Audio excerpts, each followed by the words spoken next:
I'm Harrison Graham. You're watching Chicago Bears Now by Chat Sports. We're going to dive into some of the latest Bears draft rumors. The NFL owners' meetings are underway in Palm Beach, Florida. A couple of stories emerging from that. We heard from Ben Johnson. He spoke to a couple Chicago media outlets, including Adam Hoge of CHGO. Have an interesting snippet from that I want to react to. Great interview by him. But before we dive into that, this is the time. Draft month is upon us as we are less than 4 weeks away. If you want to subscribe for daily Bears draft coverage and, of course, our live draft coverage April 24th through 26th, hit that subscribe button. We'll get draft picks in real time, sometimes faster than the National Insiders and certainly the ESPN TV broadcast. Deep analysis of every single pick. No commercials. We do not send it to commercial. We are live the entire time, so plenty of reasons to subscribe to Chat Sports and to Bears Now, but our draft coverage, we bring it every single pick for all 7 rounds. Okay, Tyler Warren and the Bears. Is there interest on both sides of this? We'll get to the Ben Johnson part of this in a little bit, but a report that surfaced over the weekend from Tony Pauline, which we'll get to in a second, is that Tyler Warren is focusing on, quote, a handful of teams, and that the Bears are one of them. He did not work out at his pro day because he is more in tune and focusing on the teams that he believes will draft him inside the top 15 or so. Here's what Pauline had to say about that. Quote, Warren's choice to stand on the sidelines at Penn State's pro day was something I've been privy to for a few weeks now. I was told the tight end is focusing on a handful of teams and will showcase his talents for them before the draft. The Jets, Bears, and Colts were 3 of the teams named. Since then, I've been told the Saints and both LA teams have joined the mix. I'm a big fan of Tyler Warren. We've talked about Tyler Warren. I think, I don't want to say I was ahead of the curve, but I was more open to the idea of the Bears potentially drafting him at number 10 than I think a lot of the fan base, right? And I still think a lot of people are conflicted, and I understand. You're like, wait, we have Cole Kmet, we have bigger needs, sure. But I also think the Bears' tight end room outside of Cole Kmet for years now has been an issue, and adding a chess piece like Tyler Warren to enhance that room, to potentially enhance Kmet as a player, and quite frankly, just give you an offensive weapon and give you flexibility down the road if you need to pivot off Kmet, I think it's a real thing that needs to be considered from the Chicago Bears. I mean, this guy did everything for Penn State's offense. He's a good blocker. He's a great route runner. I think he's really good after the catch. They used him in the backfield, would hand the ball to him every once in a while. They had a wildcat package for him on 3rd and 4th and short. He just did everything for Penn State this past year and was really, really good. And again, I like Durham Smythe, but is he a tight end 2 in 2025? Probably not. To me, that was your Mercedes Lewis replacement. Be our 3rd tight end, come in, block for 20-25 snaps a game. If you need to catch some checkdowns, we would appreciate that, but he's making $2.5 million. He's not here to be a game changer offensively. Tyler Warren would be, or at least projects to be, a game changer in the NFL with his versatility as a pass catcher, with his versatility as an offensive weapon, which I think is a better way to describe him than just purely as a tight end. I think you can split him out wide and throw back shoulder balls to him against smaller corners. Listen, tight end isn't the top need or a top need for Chicago. But make no mistake, it is a need. They need to add one in this draft, even if they don't need a high-end starter, which Warren would project to be. You need to add a piece there because the last couple of years, Robert Tonyan, you tried the Gerald Everett thing. I'm not saying you need Tyler Warren, but it would be nice to have a second tight end where going into camp and into the season, okay, we can get real contributions out of this guy and not just hope that you can. You slide Durham Smythe down to your 3rd guy, you get a second tight end, whether it's Warren or somebody else, you're feeling a lot better about that room going into the season. How would you feel about drafting Tyler Warren at number 10 overall? Scale from 1 to 10. 1 being you would absolutely hate it. You think it's a reach, not a good pick. 10 being you would absolutely love it. I would really like it. I'd give it a 7 or 8. It's not my top scenario, but I feel pretty good about what you're getting with Tyler Warren. Now, sometimes tight ends, it takes a little bit longer to develop, but the flip side, you see a guy like Brock Bowers last year come in and dominate. Now, I don't think he'd put up 1,200 yards because the Bears have better overall weapons and a volume of weapons than the Raiders did last year, but I think he could come in. If you need him to be your high-level starter, cool. If you need him to complement Cole Kmet, he can do that as well. You can't go wrong going best player available, which there is a scenario where drafting Warren at 10 is simply just taking the best player on the board. I think he's a top 10 player in this draft. So if you get a top 10 player with the number 10 pick, I can't really be upset with it. And in a lot of scenarios, I would actually really, really like it. Now let's talk about the head coach and what he thinks about Tyler Warren. I was a little surprised about this. Shout out to Adam Hoge and CHGO for A, getting the interview with Ben Johnson down at the owners' meetings, but B, to get this answer out of Ben Johnson when it comes to Tyler Warren. I don't think a lot of head coaches would be kind of this open a month out from the draft about a specific prospect. Here's what he had to say when asked about him. He's, talking about Tyler Warren, the definition of a football player. I'll always remember Dennis Allen speaking up how much of a headache it would be to go up against a player like that. Not only is he a tenacious player, he blocks, he runs hard. The fact you can put him in the backfield and run some wildcat with him, he, talking about Dennis Allen, felt like that was unique and would give him issues as a defensive coordinator. Again, great interview with Hoge and CHGO. Go check it out. I'm sure you guys have seen the clips on social media. They did a great job on that. Ben Johnson, I think, could get really creative with Tyler Warren. And I think it's pretty interesting that the defensive coordinator, Dennis Allen, when they're watching the tape, and that's what Johnson was telling Hoge, like, our coordinators, our top scouts, polls, and our top front office guys, we've sat down and watched, top 30-ish guys as a group. Obviously, they've watched more players, but as a group, they've watched the top 30 or so prospects, at least in their eyes, Warren being one of them. And Dennis Allen's like, this guy would be tough to defend because he could do so many different things. And what was he known for in Detroit? Creativity. How creative he can be with different types of players. And think about how much he got out of Sam Laporta.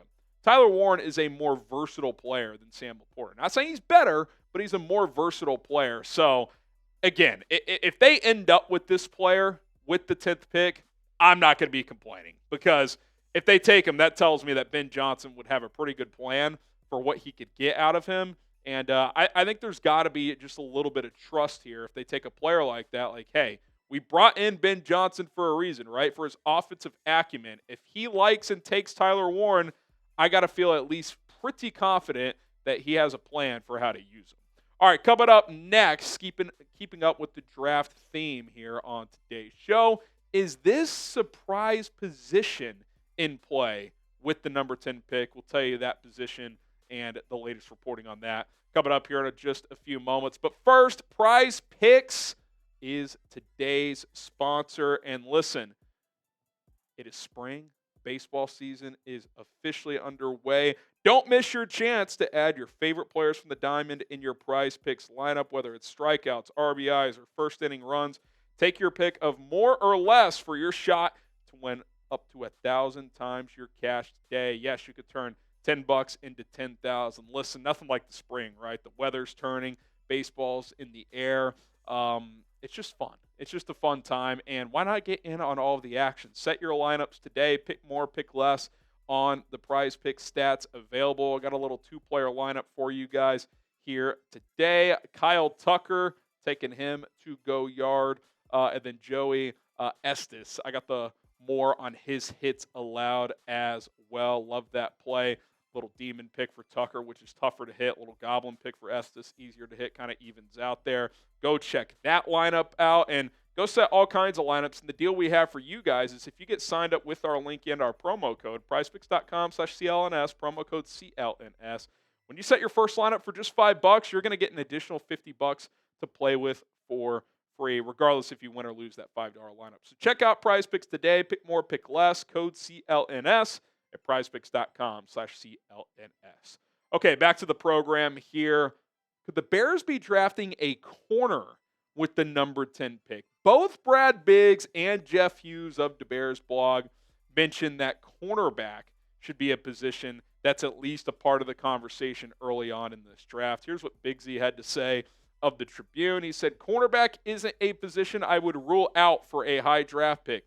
If there is a highly graded option at number 10, and Michigan's Will Johnson and Texas's Jahdae Barron could be on the board, it's at least worth a discussion. Now, he's not writing that as a hardcore report, it sounds like, but when Biggs throws stuff like this out here, I typically am listening to that because he tends to drop breadcrumbs of things he's hearing.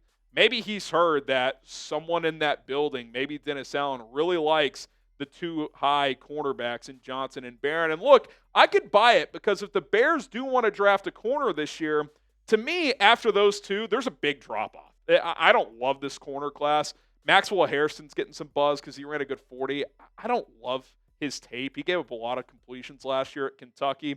Will Johnson is a terrific player. Now, he had an injury last year, only played in 6 games, but 9 picks in 32 career games. That's a pick every 3.5 games, so he finds the ball. And by the way, that's a guy who didn't get targeted a ton. Jahdae Barron, who the last couple of years really broke out, and this year had his best year as an outside corner, won the Thorpe Award. He's played multiple positions in his career, had 5 interceptions, 11 breakups this year for Texas. Now, in terms of talking about these two players in particular, it's kind of a pick your flavor, right? If you want that true outside corner that can play press man, who can play zone concepts, doesn't really matter. Will Johnson's your guy. I think he's, outside of Travis Hunter, the best pure outside corner in the draft. Barron is more versatile. If you need him to play outside, he could do that. I think you'd want that to be more in a zone scheme, and I think you're going to see more man coverage with Dennis Allen, but he could play safety for you, which we know the Bears need some safety help. He could play some nickel, which you don't really need, but you know, if you were in a bind, he could do that. He played multiple positions at Texas. So again, kind of comes down to what type of corner DB you would want between these two. But those are two guys that are certainly worthy of top 15 or so picks in this draft. And the Bears pick at 10. And if inside that building at Hallis Hall, they've identified corner as a bigger need than myself and the general public thinks, then those are the two names I think you're going to be seeing closely high up in this draft. Now, Jeff Hughes, the Bears blog, he kind of did a little article of his 3 top draft needs. He had corner as number 2, which I was a little surprised about. He says, cornerback is a position simply not discussed enough on social media. The Bears have 1 top-shelf corner. Talking about Jalen Johnson. That's it. He says, Tyrique Stevenson is a temperamental liability. Kyler Gordon is solid in the slot. Bears don't need corner depth. They need someone to line up opposite of Jalen Johnson every Sunday. So his stance is basically like the Bears should pivot off of Tyrique Stevenson. Now, if you've watched this show recently in this offseason, I want to give Tyrique a shot in 2025 because I've seen him play at a high level in this league. It'd be one thing if all the shit that went down last year, the Hail Mary, the antics, and just not playing that well for a good chunk of last season, if that all happened and we hadn't seen him play well through 2 seasons, I'd be like, okay, 2 years, he hasn't played well, plus he has maturity issues. I get it. Let's pivot off. But this is a second-round pick who the second half of his rookie year I thought played really well. I still think at times last year played pretty well as well. I mean, 6 picks and 28 breakups. I know he gets targeted a lot because Jalen Johnson doesn't, but he has a knack for making plays on the football. Yeah, he gives up completions. He's kind of, you know, to me when he's locked in, he's what I like in a number 2 outside corner. Like on one side, I want a lockdown guy. Just doesn't give up many completions. That's Jalen Johnson. On the other side, I like an aggressive-minded guy, kind of like young Marcus Peters. Like, yeah, he's going to get beat some, but he's also going to make plays on the football, which we've seen Tyrique Stevenson do that. He's got the tools. We've seen him do it. The flashes have been there. Can he be more consistent? And I think most importantly, can he mature? Like, it's year 3, dude. This is the NFL. It's kind of now or never. New coaching staff. You bring in a guy like Al Harris, former player in the league for a long time. He's not going to deal with bullshit. I would like to see what they could get out of this kid because I still believe in his talent. Like, I've seen it. He's 6 foot. He's 200-plus pounds. He's long. He's athletic. He can run. When he's locked in, he's a willing and good tackler. It's just the focus and the maturity is my biggest problem with Tyrique. And look, if the new staff comes in and they've determined, you know what, we got to weed guys like this out. Hey, I'm not going to be completely against it, but get into the offseason program and at least see first. Like, I would hate to pivot off this kid early and then he just flourishes elsewhere because I think that could happen. And to me, if you go corner early, you might as well try to trade Tyrique. And another reason why I don't want to go that route is what are you getting for him? Like the reputation on Tyrique league wide right now is, oh, he's the guy in the Washington game that was jawing with some guy in the crowd. I'm not trading for that player. Or here's a 6th round pick. I would rather just keep him and see if he can turn this thing around. Because again, we've seen the flashes. We've seen the upside. He's played well, not just here and there in the league. Like he's had games and stretches of good play in the NFL. And by the way, if it's not going well early this year, when Terrell Smith has played, he's played pretty well too. Like that's another player I'm still evaluating if I'm the Bears as a potential starter long term. So I like Will Johnson. I like Jahdae Barron. I don't think those would be bad selections. I think number 10 pick is kind of in the range for those players. I just think when you combine BPA and need, I still think corner's pretty low on the list of needs. So I would prefer to go elsewhere, but it's pretty interesting that Biggs mentioned it and Jeff Hughes at the Bears blog as well. Should the Bears give Tyrique another shot here in 2025? I say yes. I just, with this new staff, with Al Harris, I want to see if they can rein this guy in and get the best out of him. It's put up or shut up time for Tyrique Stevenson, and I want to see if he can put up because talent's there. It's in between here. It's the mentals. Can he focus on the right things? Hopefully he can do that. All right. Appreciate you guys for tuning in. The draft buzz, the rumor is going to continue to circulate throughout the next several weeks. We'll have it covered here on Chicago Bears Now, so don't forget to subscribe to the channel. We got you guys covered here on Bears Now.